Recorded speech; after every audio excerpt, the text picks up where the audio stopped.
Maraming pwedeng paggamitan tong sunflower oil, lalo sa balat natin. Ayan. So, matagal-tagal magagamit. Kadalasan, pag may mga lotion ka, lagyan mo siya ng kaunting sunflower oil. Then, i-mix mo. Gamitin mo siya, lotion sa buong katawan mo. Sobrang nagbibigay lightening, brightening. Bukod pa dyan, sobrang kapansin-pansin dahil nag-glow yung skin mo. Ito yung maganda gamitin sa balat, yung hindi dry. So, ang kagandahan din talaga ng sunflower oil, tumutulong siya lalo sa mag-reduce ng premature aging. So, nandyan na rin talaga yung lumalabas yung mga palatandaan ng pagtanda ng balat natin.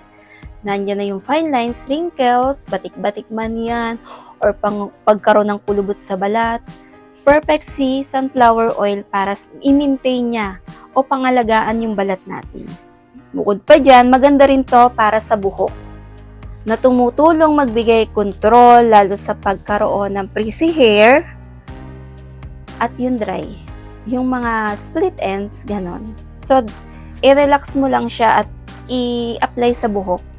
Massage mo lang siya. Maganda rin siya gamitin bago ka maligo o pagkatapos mong maligo. Tapos, sobrang ang ganda ng yung pinaka-texture niya sa buhok.